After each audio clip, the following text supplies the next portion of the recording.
John Wick Chapter 2. What can I say about John Wick Chapter 2? It's terrible. Worst movie ever!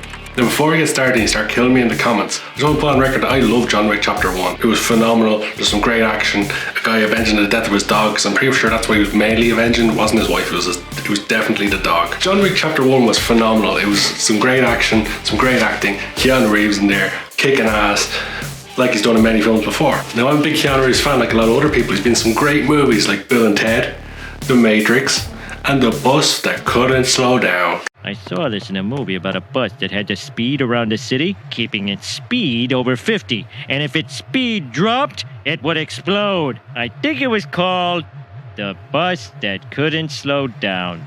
We get into John Wick Chapter 2 as a standalone film. Forget about the first film for a little while and we look at John Wick. And yeah, it's supposed to be an action film. It's supposed to be like a throwback to the action films of the 80s and 90s. But the problem with this movie is it just tries too damn hard to be an action movie. So I guess you have a choice. You want a war? Or do you want to just give me a gun? So the film begins and we see the conventional Eastern European bad guy, as in all 80s action films, and he's explaining to his goon why John Wick is this badass and why he's going to come for his own car, which that guy has. And you know, the guy kind of is throwing off how good John Wick is. He's like, oh, we'll kill him when he gets here. And then the guy conveniently gets a phone call.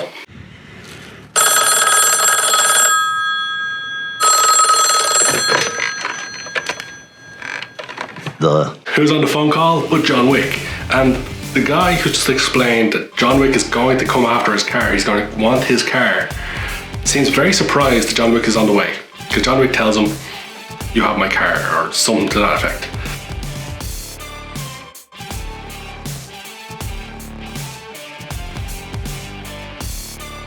So they show that John Wick loves the car and he's trying really hard to get back, and he finds his car and then he proceeds to wreck the car. He could have just got into the car and drove away, but no, he has to run over all the bad guys, even though they haven't done anything to him. He just started running them over, and then they all start going after him, and more the car gets wrecked, and he intentionally drives it into things consistently wrecking the car on purpose, just for the sake of it. If it was a spoof action, this would make a lot of sense, but it just seemed action for the sake of action.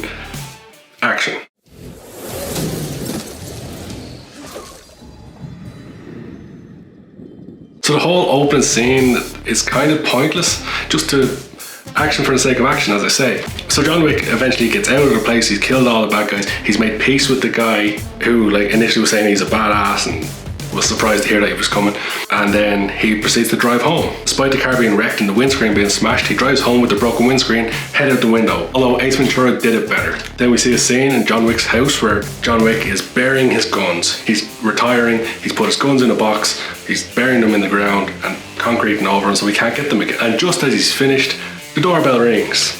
Very conveniently. That is movie logic. Things happen conveniently a lot in movies. Long and short of it, John Wick goes, answers the door. It's Santino, the new bad guy. Santino's the guy who he put a marker down so he could go kill the guys in the first film. So basically he owes Santino. So Santino is cashing in. He wants John Wick to kill somebody. John Wick refuses. Santino goes and gets a rocket launcher, blows up John Wick's house. A bit extreme. So John Wick goes to what they call the manager. He's kind of like the head guy over all of the hitmen. The manager tells John Wick that because he gave the marker, he has to honor it or else he'll be killed. They have to honor any marker that's given, no matter how extreme it is. Because the manager told him he has to fulfill the marker, he goes and meets Santino again. When he meets Santino, it's in a museum. There's loads of security around, and Santino looks him right in the eye and says to him, classic bad guy, oh, you'd love to kill me, wouldn't you? And I wonder how you'd do it. Would you do this? Would you do that? And then John Wick looks him dead in the eye, and Keanu Reeves gets his best Chuck Norris impression and goes, my hands.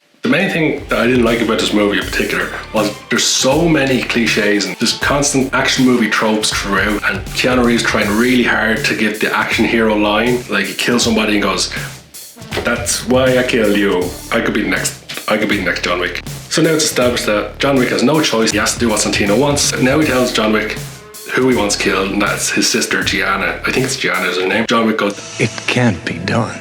Apparently Gianna is like the hardest woman in the world to get to, and she can't be killed. So Santino tells John Wick if he kills his sister for him, the marker is on her, and that's the end of it. That's their business done. John Wick heads to Rome, and he gets suited up. He goes to all the hitmen establishments. He goes to get a new suit, he goes to get new armor, he goes to get new weapons.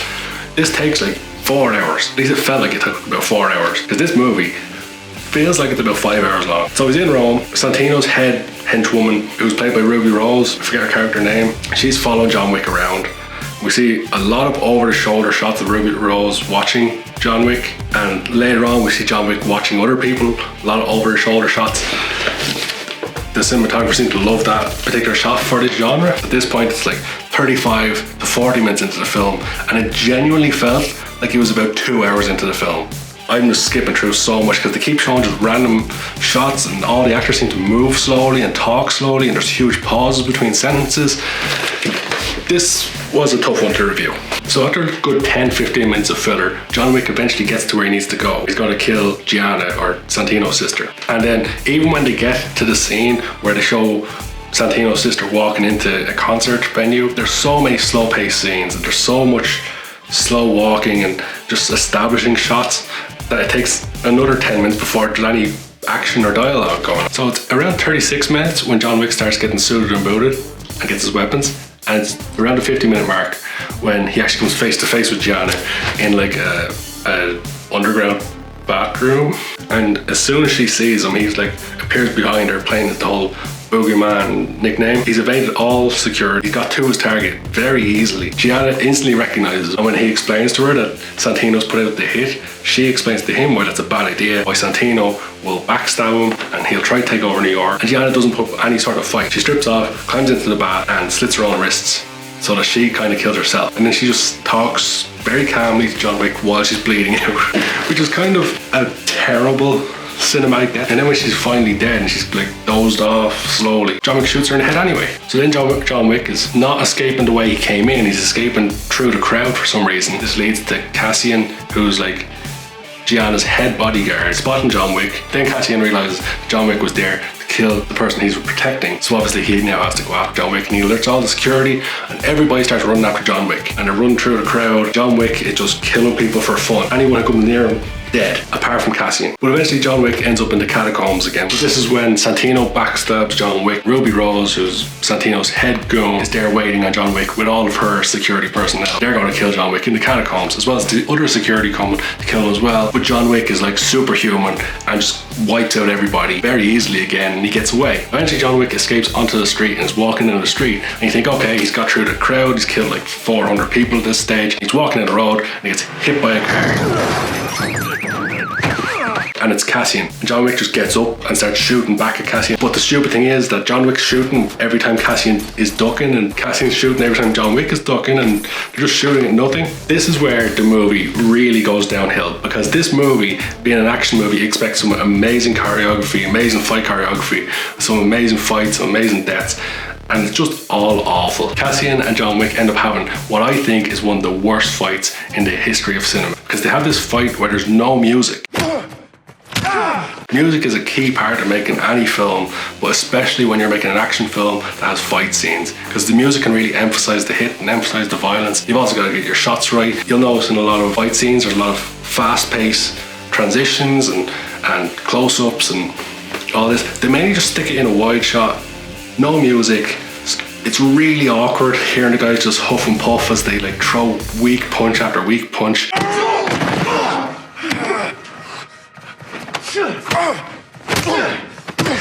But they get to a staircase, and you can literally see them grab each other and throw each other down the steps.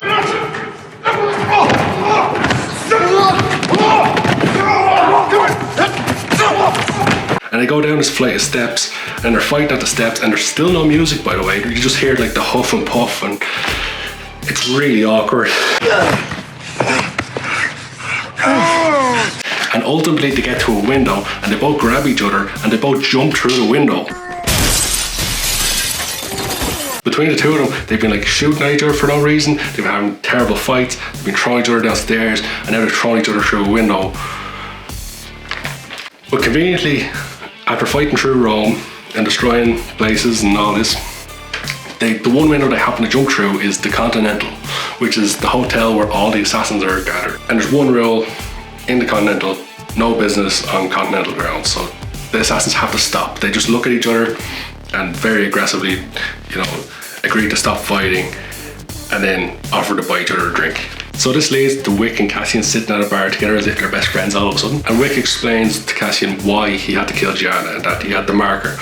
And Cassian understands it, he accepts it, but he's not happy about it. And he tells Wick ultimately that he's going to kill Wick for killing Gianna. Then when Cassian leaves, we see that Ruby Rose is also there, and she's also part of the same hip men society. So then we see John Wick sitting alone. I think it's in his hotel room. Santino calls him to apologise for backstabbing him, but then he explains to Keanu that he has to look like he's avenging his sister, even though he's the one that put the hit out on his sister. So basically he's covering his tracks and blaming John Wick for it, and he ultimately puts out a hit on John Wick for $7 million. Now the point when Santino calls Keanu is at 1 hour and 10 minutes into the film. At this point in the film, I turned the film off because it was so damn slow. 1 hour and 10 minutes felt like it'd been 3 hours. The movie just dragged and dragged and dragged. Possibly one of the slowest movies I've ever seen. So much just filler for the sake of filler. Like they have 1 hour and 10 minutes of movie, but it could have easily been 20 minutes. And I wanted this film to be so good because the first one's really good. So I turned it off and decided this was a 2-day film. And the annoying thing is that it was the exact same when I watched it the very first time. This is the second time I watched the film. I watched it just before reviewing this to make sure that I had everything in my mind, that I remembered it perfectly. Yeah, it took 2 days to watch. So when I jump back in on day 2, Santino's just put the hit out on John Wick for $7 million, so every assassin now wants to kill John Wick. Everybody's after him. They show that there's loads of people just in general society who are all assassins hidden in plain view. Then Cassian appears, there's a gunfight, John Wick runs away from Cassian, then more assassins appear and John Wick kills them very easily. Now I'm saying that all very quickly and that all took like 20 minutes on screen to show. Hopefully that's an example of how terribly paced this movie is. So after a lot more fighting, Cassian chasing John Wick and like shooting at each other with silencers while they're in crowds of people. They ultimately end up on train tracks, on the opposite side of the train tracks, both get into a train or a subway. People leave. Once there's enough space, the two of them start fighting on the train. And this ultimately leads to Keanu getting stabbed, and then John Wick stabs Cassian. They show that they're similarly skilled, but John Wick's a tiny bit better. John Wick stabs Cassian in the heart and tells him he's stabbed in the heart.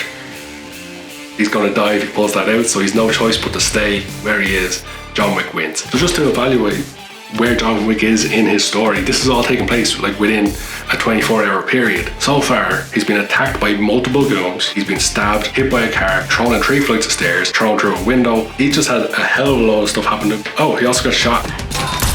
But he's beyond Superman at this point. So once John Wick gets away from Cassian, more assassins appear, more hitmen appear, and of course he just wipes them out very easily. Fights for the sake of fights, action for the sake of action. But that's what you want in an action film. You want action, you want fights, you want cool choreography. It doesn't quite have it in this one, but it's got fights. They're not good fights, but they're fights. So John Wick is constantly being attacked by people, and he comes across a homeless man. He gives the homeless man what looks similar to a marker, and then the homeless guy hides John Wick. This ultimately leads to the homeless guy bringing John Wick up to a rooftop where, lo and behold, who's waiting for him? Morpheus. John Wick.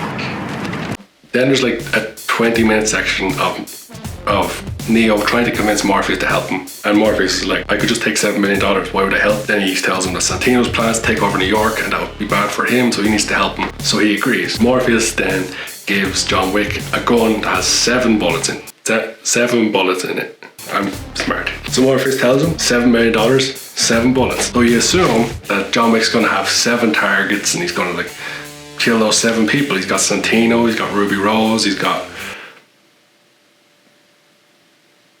other people. Surely he's gonna use those 7 bullets wisely.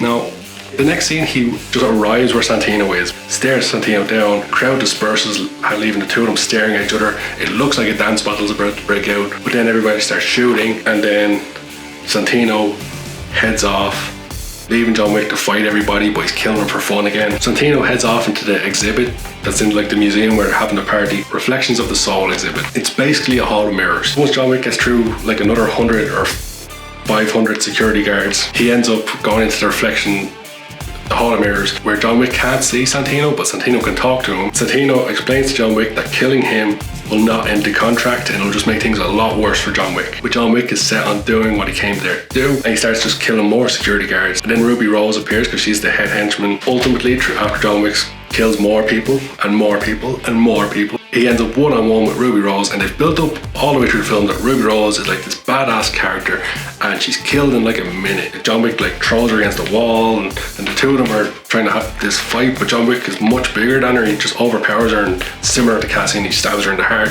I think I've done a good job so far of explaining this movie very quickly, because when you narrow down the individual story points, it can be done in like 10 minutes. But this film is over 2 hours long. It's very slow.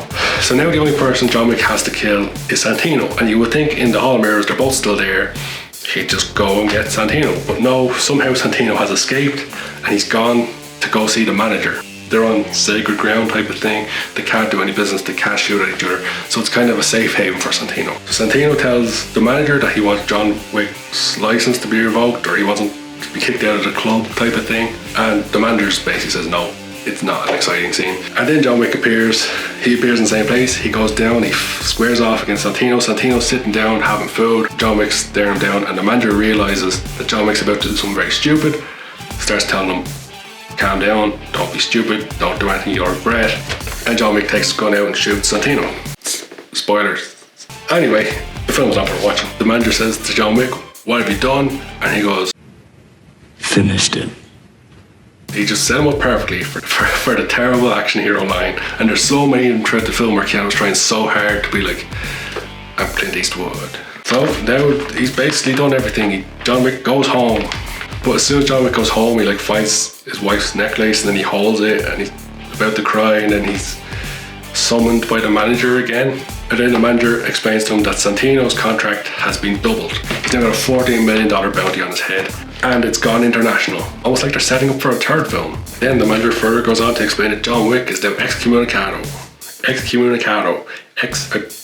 One of them is probably right. He's cut off from like the Assassin's agency place. So he can't get his new suits, he can't get weapons, he can't get any of their services, he can't go to the Continental. He's cut off. He's by himself. John Wick asks why he's not dead already, and the manager says he's basically doing him a favour and he's going to give him an hour to get away. John Wick gets his moment to have another action line, so he decides to take it. Tell them. Tell them all. Whoever comes, whoever it is, I'll kill them. I'll kill them all. Really unnecessary action hero line for the sake of action hero line again. I think I'm going to explain this movie better than it is, because it sounds better in my head than it plays on screen. It's because it's so damn slow. Then John Wick runs away and he's doing angry running through Central Park, and he's looking at everybody, realizing that everybody's after him now. And the ending of this movie, where they wrap it all up, just took so long. From the point where the manager put in the contract on John Wick and said he was excommunicado, and they showed the girls putting the stuff on the phone and they're all walking away, it just seemed like an eternity just to even wrap up the film to get to the credits. And I'm not joking, it took 2 days for me to watch this film. I had to split it up an hour at a time, because each hour felt like 2 to 3 hours. It was so slow paced, so badly written, so badly done. They just put so much filler in there for the sake of filler. When I review these films for worst movie ever, I make notes when I watch the film. This film had 5 pages of notes. 5. Looper had 1. Now I have to go watch John Wick 3.